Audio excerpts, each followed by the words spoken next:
स्वागत है आपका। मनमोहन द्विवेदी जी, वक्तव्य प्रस्तुत कीजिए। स्वस्ति श्रीमन्महागणाधिपतये नमः। अस्मद्गुरुभ्यो नमः। अस्मात् परम गुरुभ्यो नमः।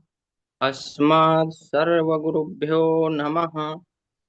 श्रीराधा कृष्णाभ्यां नमः। श्रीमते रामानुजाय नमः। लंबोदरं परमसुन्दरमेकदन्तं पीताम्बरं त्रिनयनं परमं पवित्रम् ऊद्याद्दिवाकरनिभोज्ज्वलकान्तिकान्तं विघ्नेश्वरं सकलविघ्नहरं नमामि। शरीरं स्वरूपं ततो वा कलत्रं यशस्चारुचित्रं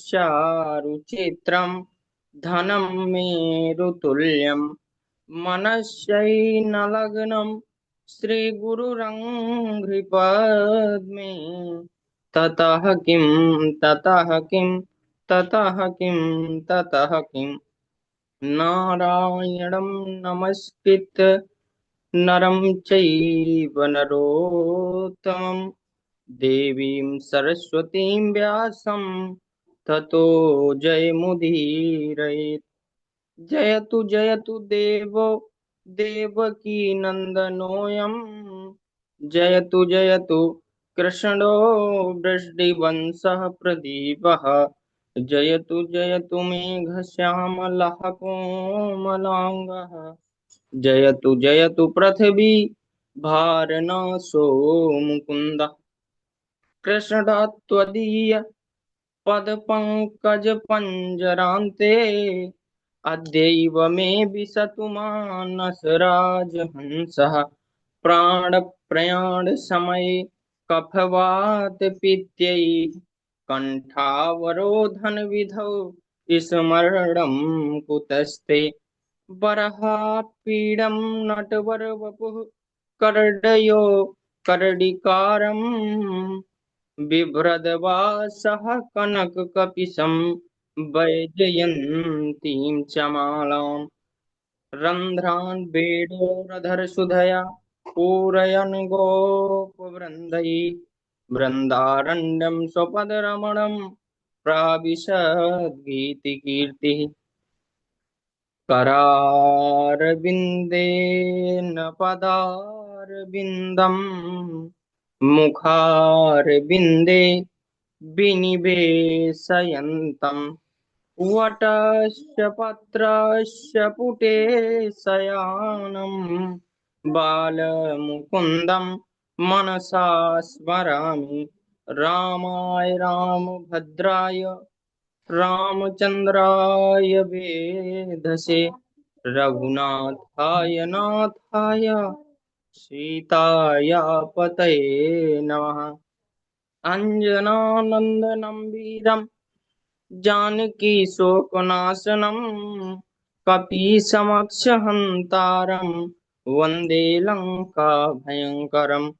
भक्त भक्ति भगवंत गुरु चतुर्नाम बपुए इनके पद वंदन किए ना सतविघ्न अनेक।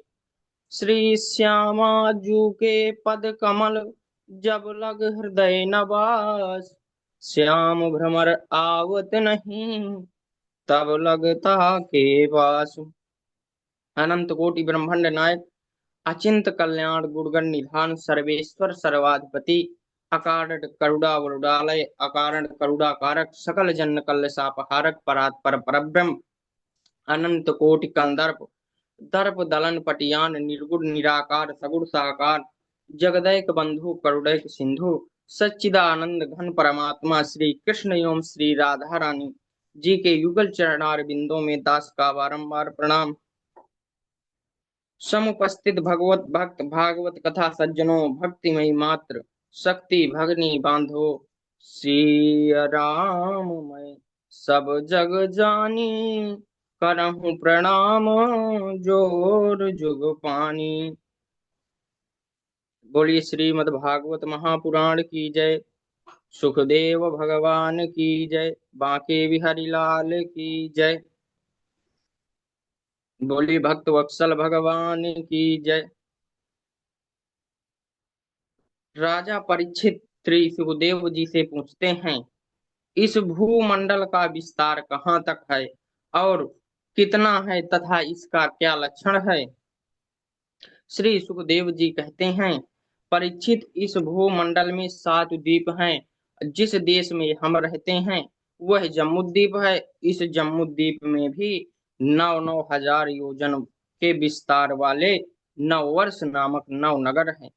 इलावर्त, भद्रास, हरिवर्ष, केतुमाल, रम्यक, हिरण्यमय, उत्तर कुरु, किमपुरुष और भारत नामक नववर्ष हैं। इलावर्त वर्ष में भगवान शंकर माँ पार्वती के संग निवास करते हैं। वहां जो भी पुरुष जाता है वह स्त्री बन जाता है। भद्रास वर्ष में भगवान हयग्रीव के रूप में, हरि वर्ष में नरसिंह रूप में, केतुमाल वर्ष में कामदेव के रूप में, रम्यक वर्ष में मत्स्य रूप में, हिरण्यमय वर्ष में कच्छप रूप में, उत्तर कुरु वर्ष में वराह रूप में, किम पुरुष वर्ष में मर्यादा पुरुषोत्तम भगवान श्री राम के रूप में और भारत वर्ष में भगवान नर नारायण के रूप में निवास करते हैं। इस भारत में मलय, बैनाक, श्रीशैल, चित्रकूट और गोवर्धन नामक अनेकों पर्वत तथा गंगा, गोदावरी, नर्मदा, कावेरी, सरयू आदि अनेकों पुण्य पवित्र नदियां विराजमान हैं, जिनके दर्शन, स्पर्श और स्नान से ही अनेकों आपताप संताप निवृत्त हो जाते हैं। इस भारत वर्ष की महिमा का गान करते हुए देवता कहते हैं, अरे इस वर्ष में उत्पन्न होने वाले मनुष्यों ने ऐसा कौन सा पवित्र साधन किया है जिसके कारण उनका जन्म इस भारत भूमि में हुआ है। नया त्र वैकुंठ कथा सुधा पगा न साधवो भागवतास्तदाश्रयः न यत्र यज्ञे समखा महोत्सवा सुरेश लोको पिनिवै ससेव्यताम्। जहाँ भगवान श्री हरि की अमृतमयी कथा सरिता प्रवाहित नहीं होती, जहाँ भगवान के भक्त साधु महात्मा निवास नहीं करते, जहाँ यज्ञ आदि महोत्सव नहीं होते, यदि वह स्वर्ग का सुख यदि वहां निवास नहीं करते तो यदि वह दो लोग भी हो तो वहां निवास नहीं करना चाहिए। यदि स्वर्ग का सुख भोगने के पश्चात हमारे कुछ शेष पुण्य बचे हों तो हम भगवान से प्रार्थना करते हैं कि हमारा जन्म भारत भूमि में हो, जिससे हम भगवान का गुणगान कर सकें, उन्हें प्राप्त कर सके। कवि कवि गया प्रसाद जी बड़ी सुंदर पंक्ति कहते हैं, जो भरा नहीं है भावों से बहती उसमें रसधार नहीं वह हृदय नहीं है, पत्थर है जिसमें स्वदेश का प्यार नहीं। वृक्षों में चंदन बड़ा और नागों में जैसे शेष, नदियों में गंगा बड़ी और देशों में भारत देश। बोले भारत भूमि की जय। राजा परीक्षित श्री सुखदेव जी से पूछते हैं, प्रभु नरक नाम के लोग इसी त्रिलोकी में हैं या इसके बाहर हैं? उनकी कितनी संख्या है और किस प्रकार की यातना दी जाती है? वहां श्री सुखदेव जी कहते हैं, परीक्षित, नरक नाम के लोग इसी त्रिलोकी में हैं, दक्षिण दिशा की ओर हैं। उनकी संख्या विशेष रूप से 28 है। और उन परीक्षित कहते हैं, उनके नाम क्या हैं? तब सुखदेव जी कहते हैं, ताम्रिश, अंधताम्रिश, रौरव, महारौरव, कुंभीपाक, कालसूत्र, असीपत्रवन, शूकर मुख, अंधकूप, कृमि भोजन, संदप्त तप्त शूर्मी वज्रकंटक सालमली बैतरणी पुयोद प्राणरोध विसन लाला भक्ष सार में यादन अबीची और अयहपान इनके सिवा क्षार करदम रक्षोगुण भोजन शूल प्रोत दंत सूप अवट निरोधन पार्यावर्तन और सची मुख ये सब मिलकर 28 नरक हैं। जो मनुष्य जो मनुष्य दूसरों का धन संतान और स्त्रियों का हरण करता है वह ताम्रस नामक नरक में जाता है। वहां यम के दूत इसे भूखा प्यासा रखते हैं, कोड़ों से पीटते हैं, अनेकों प्रकार के भय दिखाते हैं। जो मनुष्य मांस भक्षण करता है, पशु पक्षियों का वध करता है, तो वह कुंभी पाक नरक में जाते हैं। वहां यमदूत खौलते हुए तेल में डालकर पका देते हैं। जो मनुष्य अपने माता पिता की सेवा नहीं करते, ब्राह्मण और वेद का विरोध करते हैं, वह काल सूत्र नामक नरक में जाते हैं। वहां यम के दूत इसे तांबे की तपी हुई भूमि पर छोड़ देते हैं, जहां यह पीड़ा के मारे अनेकों बार बेहोश हो जाता है। जो मनुष्य वैदिक मार्ग को छोड़कर पाखंड पूर्ण धर्मों का आश्रय लेते हैं, भूत प्रेत आदिकों की सिद्धि करते हैं, और वह असीपत्र वन नामक नरक में जाते हैं। वहां यम के दूत इन्हें कोड़ों से पीटते हैं। उससे बचने के लिए जब यह भागते हैं तो ताल वन वृक्ष के तलवार के समान पैने पत्तों से इनके अंग छिन्न भिन्न हो जाते हैं, कट जाते हैं। जो मनुष्य शराब पीते हैं, इसके अलावा गुटखा तंबाकू बीड़ी सिगरेट आदि मद्य पदार्थों का सेवन करते हैं, वह अयह पान नामक नरक में जाते हैं। वहां यम के दूत इसे पृथ्वी में गिरा देते हैं, इसकी छाती पर पैर रखकर गलाया हुआ लोहा इसके मुख में भर देते हैं। तब यह पीड़ा के कारण चिल्लाता है और बेहोश हो जाता है। परीक्षित, इस प्रकार नरकों में अनेकों यातनाओं को भोग मनुष्य अपने कर्मों के अनुसार पृथ्वी में जन्म लेता है। यदि पुण्य करता है तो उसे स्वर्ग की प्राप्ति होती है, पाप करता है तो नरक की प्राप्ति होती है। राजा परीक्षित ने अनेकों यातनाओं से पूर्ण नरकों का वर्णन सुना तो भयभीत हो गए, कांपने लगे और श्री सुखदेव जी से पूछा, प्रभु ऐसा कोई उपाय बताएं जिसको करने से यम यातना को दुखों को न भोगना पड़े, प्राणी नरकों में जाने से बच सके। तब श्री सुखदेव जी ने कहा कि जैसे कपड़े होते हैं, अब लोग पहनते हैं तो वो गंदे हो जाते हैं, तो फिर उन्हें लोग धोते हैं, या तो स्वयं धोएं या तो धोबी घाट में धुलने के लिए दें। स्वयं अगर धोएंगे तो अच्छे से धुल जाएगा और कपड़े की भी सलामती रहेगी, परंतु धोबी घाट में कपड़े की धुलाई तो होगी और धुलाई के साथ साथ कपड़े की पिटाई भी होगी। इसलिए मनुष्य अपने पापों का अगर प्रायश्चित कर ले तो उसे यम यातना का अधिकारी नहीं बनना पड़ता, उसे दुखों को नहीं भोगना पड़ता। और नहीं करेगा तो यमराज तो धोबी घाट बनाए बैठे ही हैं, वह फिर उसे धुलेंगे ही। अगर जैसे रेल में यात्रा कर रहे हो, टिकट ना होने पर जुर्माना देने से जेल में नहीं जाना पड़ता, उसी प्रकार पापों का प्रायश्चित कर लेने से, मन तथा वाणी के द्वारा हुए जितने भी पाप हैं उनका प्रायश्चित कर लेने से यम यातना के अधिकारी नहीं होते।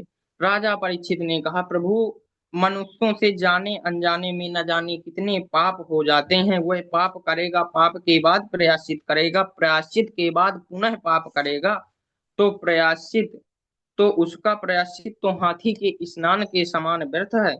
जैसे हाथी जल में स्नान करता है और जल से बाहर निकलकर पुनः धूल अपने शरीर में डाल लेता है, इस विषय में क्या करना चाहिए। तब श्री सुखदेव जी कहते हैं, परीक्षित, कर्मों के द्वारा कर्मों का आत्यंतिक नाश नहीं होता।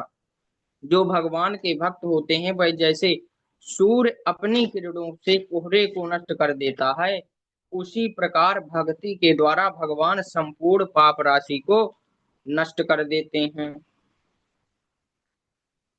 संक्रमणः कृष्णपदारविन्दयो निवेशितं तत् गुणराग्यैरिः न ते यमं पार्श्वभृतस्य तद्भटान् स्वप्नेऽपि पश्यन्ति हि चेद निष्कृता। जिनके मन रूपी मधुर मधुकर एक बार भी भगवान श्री कृष्ण के चरणार बिंदु रूपी मकरंद रस का पान कर लिया, उन्होंने संपूर्ण प्रायश्चित कर लिया। उन्हें स्वप्न में भी यमराज और उनके दूतों का दर्शन नहीं होगा। इस विषय में मैं तुम्हें एक इतिहास सुनाता हूँ। कौन सा इतिहास? अजामिल उपाख्यान। कानकुब्ज नगर में एक अजामिल नाम का ब्राह्मण रहता था। अजामिल किसे कहते हैं? जो ब्रह्म से ना मिले परंतु माया से मिल जाए उसे अजामिल कहते हैं। ब्रह्मेण न मिलति माया, ब्रह्मेण न मिलति अजया, माया मिलत अजामिल। जो ब्रह्म से ना मिले परंतु माया से मिल जाए उसे अजामिल कहते हैं। वह अजामिल त्रिकाल संध्या करता था, माता पिता की सेवा करता था, अग्निहोत्र करता था। एक दिन हवन के लिए समिधा लेने वन में गया हुआ था। मार्ग में उसने एक वैश्या को देखा। उस वैश्या को देखते ही उसमें इतना आसक्त हुआ, संध्या करता तो उसे वही दिखाई देती, पूजा करता तो वही दिखाई देती, यज्ञ करता तो उसे वही दिखाई देती, सर्वत्र जगह में उसे सर्वत्र कारणों में वही दिखाई देने लगी। उसे पाने के लिए वह अजामिल अपनी सारी संपत्ति बेच दी, माता पिता पत्नी का त्याग कर दिया और उसे प्राप्त कर लिया। उसके पोषण के लिए चोरी करता, डकैती डालता, आने जाने वाले राहगीरों को लूटता, उन्हें उस गड़िका उस गड़िका से अजामिल के 10 पुत्र हुए। और जब 10वां पुत्र गर्भ में था, इसी समय भगवान नारायण के अनुग्रह स्वरूप कुछ महात्माओं की टोली प्रयागराज जा रही थी। जब कन्नौज आया तो शाम हो गई। उन्होंने उसी गांव में विश्राम करने का विचार बनाया। अब खेलते हुए बालकों से पूछा, यहाँ कोई सदाचारी ब्राह्मण रहता है? उसका घर है जिसके यहाँ हम भिक्षा ले सके? बालकों ने चंचलतावश अजामिल का घर बता दिया। अजामिल उस समय कहीं बाहर गया हुआ था। महात्माओं ने बाहर से आवाज लगाई, भिक्षाम देहि जय श्रीमन नारायण। महात्माओं ने महात्माओं की आवाज सुन वह वैश्या बाहर निकली। दूर से ही महात्माओं ने कहा, हम आज भक्त अजामिल के यहाँ भिक्षा करना चाहते हैं, इसीलिए हम यहाँ आए हैं। क्या यह भक्त अजामिल का घर है? उसकी पत्नी ने कहा, अरे ये अजामिल का तो घर है, परंतु आपको संशय है, ये भक्त अजामिल का नहीं, ये पतित अजामिल का घर है। यहाँ से चले जाओ। यदि मेरे पति आप लोगों को देख लिया तो वो मार डालेंगे। महात्माओं ने कहा, देवी हमने भिक्षा लेने का निश्चय कर लिया है, इसलिए भिक्षा तो हम आज यहीं की करेंगे। वैश्या ने महात्माओं के दृढ़ संकल्प को देखा, निर्भीकता को देखा तो उसका हृदय बदल गया। कच्चा सीधा लेकर आई, महात्माओं को दिया। महात्माओं ने भगवान के लिए प्रसाद तैयार किया, भोग लगाया और 2 थाली अजामिल के यहाँ भेजी। संतों की पंगत लगी, कीर्तन हुआ, जयकारा लगा, सभी संतों ने प्रसाद पाया और सो गए। रात्रि में जब अजामिल आया, उसने अनेकों महात्माओं को देखा तो कहने लगा, अरे मैं तो वहां व्यर्थ में ही भटक रहा था, असली माल तो इन संतों के पास है। मैं इन्हें लूट लेता हूँ। और उनको लूटने के लिए जैसे ही चल पड़ा। अच्छा, अजामिल दुनिया को तो बहुत डराता धमकाता था, परंतु अपनी पत्नी से बहुत डरता था। जैसे ही उस वैश्या ने आंख दिखाई, अजामिल वहीं बैठ गया। प्रातः काल ब्रह्म मुहूर्त में संत जगे, स्नान किया, संध्या किया, पूजा पाठ किया और अजामिल के यहाँ पहुंचकर कहा, देवी भिक्षा हो गई, अब हम जा रहे हैं, हमें दक्षिणा दे दो। अजामिल ने कहा, अरे आप लोगों का दंड कमंडल सुरक्षित है, यही सबसे बड़ी दक्षिणा है, चले जाओ अन्यथा इसे भी छीन लूंगा। महात्माओं ने कहा, अरे हमें कोई द्रव्य मुद्रा एवं पैसे की भिक्षा नहीं, दक्षिणा नहीं चाहिए। हमें तो यह दक्षिणा चाहिए कि जो तुम्हारे यहाँ संतान हो उसका नाम नारायण रखना। अजामिल के कालांतर में छोटे 10वें पुत्र का जन्म हुआ और उस बेटे का नाम नारायण रखा। उस बेटे से अत्यधिक प्रेम करता था, हमेशा उसका ही स्मरण करता। नारायण पानी पी लो, नारायण भोजन कर लो, नारायण इधर आओ, नारायण उधर जाओ, नारायण क्या कर रहे हो। और यह इसी तरह उसका धीरे धीरे नाम के प्रभाव से उसका भजन भी होने लगा। अजामिल की अवस्था 88 वर्ष की हो गई। जब मृत्यु का समय आया, उसके सामने यमराज के 3 भयानक दूत हाथ में फांसी का फंदा लेकर प्रकट हो गए।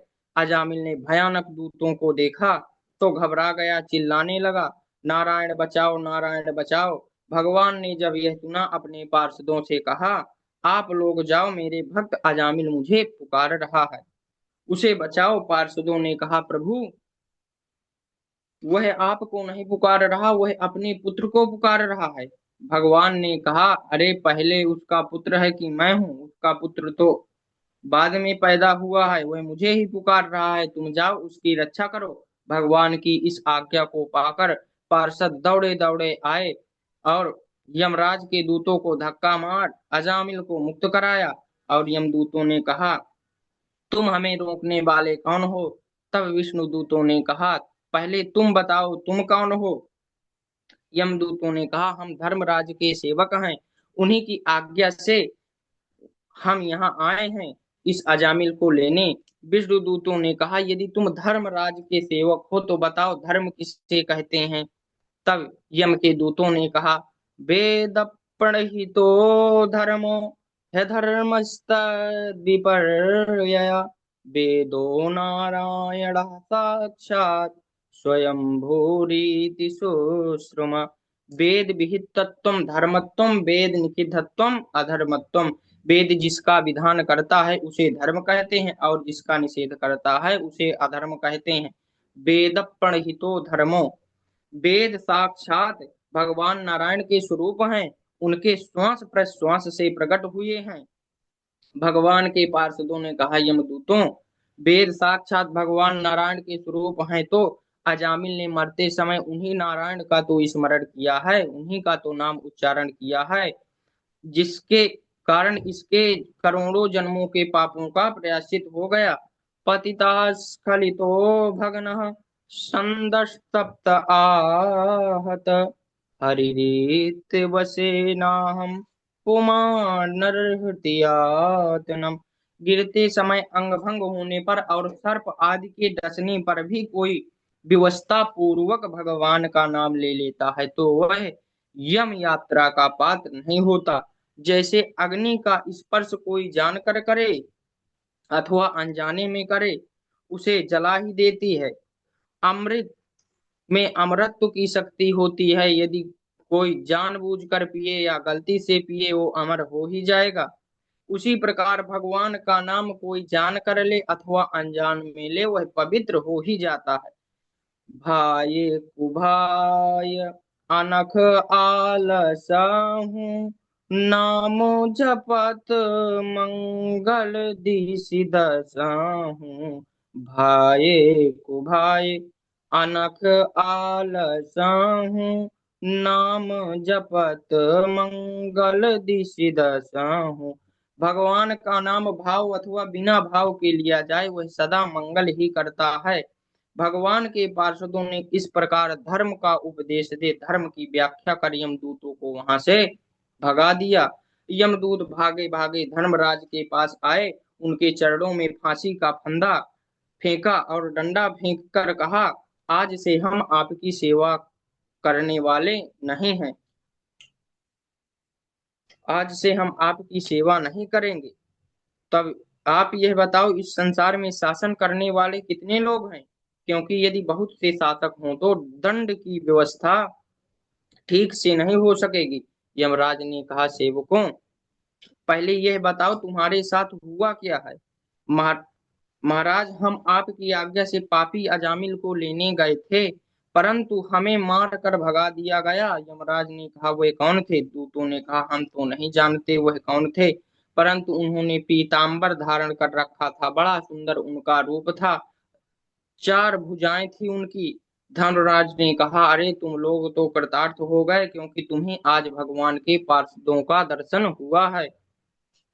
इस जगत के एकमात्र कारक भगवान नारायण के तत्व को ब्रह्मा जी, देवर्षि नारद, भगवान शंकर, सनकादिक कुमार, कपिल, स्वयंभू, मनु, प्रहलाद, जनको, भीष्म, बलि, सुखदेव और मैं, यह 12 लोग ही उनके तत्व को जानते हैं। आज से ध्यान रखना, जो भगवान के प्रिय भक्त हैं, संत महात्मा हैं, उनकी रक्षा भगवान की गदा सदा करती है, इसीलिए तुम उनके पास कभी मत जाना। तब यमराज के पार्षदों ने कहा, तो फिर हम किसे लेने जाएं। तब यमराज ने कहा, जिह्वा नवति भगवत गुण नाम ध्येयम्, चेतश्च न स्मरति चरणारविन्दम्, कृष्णाय नो नमति अक्षिरये कदापि, तानानयध्मसतो कृत्न विष्णु कृतान्। जिह्वा न वक्ति भगवत गुण नाम ध्येय, जिनकी जिह्वा सदा बकवाद तो करती है, परंतु भगवान के मंगल नामों का उच्चारण नहीं करती, उन्हें लाओ। जिनका चित्त संसार में तो रचा बसा रहता है, परंतु भगवान के निर्मल नामों तथा चरणार बिंदों के का मनन नहीं करता, ऐसे लोगों को पकड़ कर लाओ। और जिनका सिर बड़े बड़े धनाढ़ों के सामने, महात्मा गुरु के बड़े बड़े धनाढ़ों के सामने तो झुक जाता है, परंतु भगवान के सामने, संत महात्मा गुरुजनों के सामने नहीं झुकता, ऐसे पापियों को तुम मेरे पास ले आना, वे दंडनीय है, यम यातना के पात्र हैं। धर्मराज की इस आज्ञा को पाकर यमदूत मस्तक पर चंदन लगा हुआ देखते हैं, गले में कंठी, हाथ में झोली माला देखते हैं तो समझ जाते हैं यह भगवान के भक्त हैं और इनके आसपास भटकते भी नहीं हैं। यहाँ यमदूत और भगवान के पार्षदों के मुख से जब अजामिल ने धर्म का उपदेश सुना, उसका हृदय निर्मल हो गया, उसने भगवान के पार्षदों के चरणों में प्रणाम किया, उनसे कुछ कहना ही चाहता था, किंतु वे अदृश्य हो गए। अजामिल पश्चाताप करने लगा, कहा तो मैं महापापी, जिसने अपने कुल को कलंकित कर दिया, अपने माता पिता का त्याग कर दिया, अपने ब्रह्मणत्व को नष्ट कर दिया, और कहा भगवान का परम मंगलमय नाम, जिसके कारण आज मैं कृतार्थ हो गया। अब मैं अपनी इंद्रियों को वश में कर ऐसा प्रयास करूंगा कि अंधकार में घोर नरक में मुझे ना जाना पड़े। परम पूज्य गोस्वामी तुलसीदास जी नाम की महिमा की वर्णन करते हुए रामचरितमानस में कहते हैं, नाम प्रसाद शंभु अविनाशी, साधु अमंगल मंगल राशि, सुख सनकादि सिद्ध मुनि जोगी, नाम प्रसाद ब्रह्म सुख भोगी, नारद जानु नाम प्रतापु, जग प्रिय हरि हरि हरि प्रिय आपू, नाम जपत प्रभु कीन प्रसादु, भगति शिरोमणि भय प्रहलादु, ध्रुव सागलानि जप्यौ हरि नाउ, पायऊ अचल अनुपम ठाऊ, सुमीर पवन सुत पावन नामु, सुमीर पवन सुत पावन नामु, अपने बस करी राखे राम। अपितु अजामिल गजुगानिकाऊ, भय मुकुट हरि नाम प्रभाऊ। कहाँ कहाँ लग नाम बढ़ाई, कहाँ कहाँ लग नाम बढ़ाई। राम न सकहि नाम गुण गाई, राम न सकहि नाम गुण गाई। भगवान के नाम की इतनी बड़ी महिमा है कि स्वयं भगवान भी अपने नाम की महिमा नहीं गा सकते। राम से बड़ा राम का नाम, ऐसा विचार कर अजामिल ने घर छोड़ दिया, हरिद्वार चला आया। वह भगवान का भजन किया और भगवान को प्राप्त कर लिया। बोलिए भक्त भक्सल भगवान की जय। आइए एक छोटा सा भजन करते हैं और कथा को विश्राम करते हैं। गुरुदेव दया करके मुझको अपना लेना, गुरुदेव दया करके मुझको अपना लेना। मैं शरण पड़ा तेरी चरणों में जगा देना, मैं शरण पड़ा तेरी चरणों में जगा देना। करुणा निधि नाम तेरा करुणा दिखलाओ तुम, करुणा निधि नाम तेरा करुणा दिखलाओ तुम। सोए हुए भागों को हे नाथ जगाओ तुम, सोए हुए भागों को हे नाथ जगाओ तुम। मेरी नाव भंवर डोले उसे पार लगा देना, मेरी नाव भंवर डोले उसे पार लगा देना। गुरुदेव दया करके मुझको अपना लेना, मैं शरण पड़ा तेरी चरणों में जगा देना।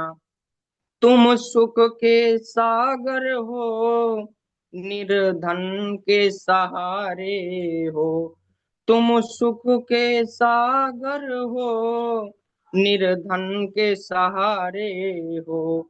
इस तन में समाये हो, मुझे प्राणों से प्यारे हो। इस तन में समाये हो, मुझे प्राणों से प्यारे हो। नित माला जपूं तेरी नहीं दिल से भुला देना, नित माला जपूं तेरी नहीं दिल से भुला देना। गुरुदेव दया करके मुझको अपना लेना, मैं शरण पड़ा तेरी चरणों में जगा देना। पापी हूँ या कपटी हूँ, जैसा भी हूँ तेरा हूँ। पापी हूँ या कपटी हूँ, जैसा भी हूँ तेरा हूँ। घर बार छोड़ कर मैं जीवन से खेला हूँ, घर बार छोड़ कर मैं जीवन से खेला हूँ। दुख का मारा हूँ मैं, मेरा दुखड़ा मिटा देना। दुख का मारा हूँ मैं, मेरा दुखड़ा मिटा देना।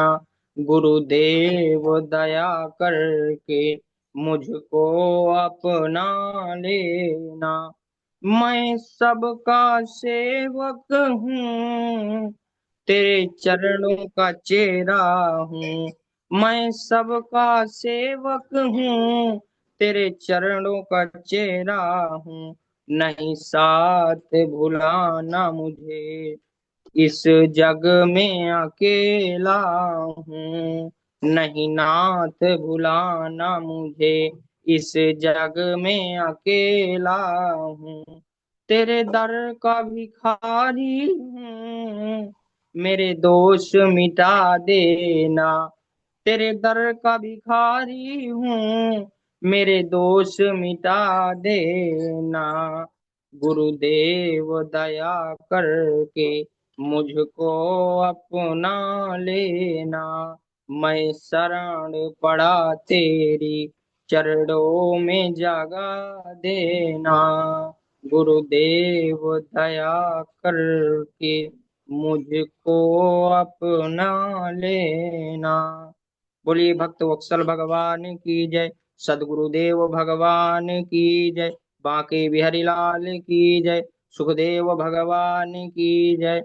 भागवत महापुराण की जय। जय श्रीमन्नारायण। राधे राधे गुरुदेव प्रणाम।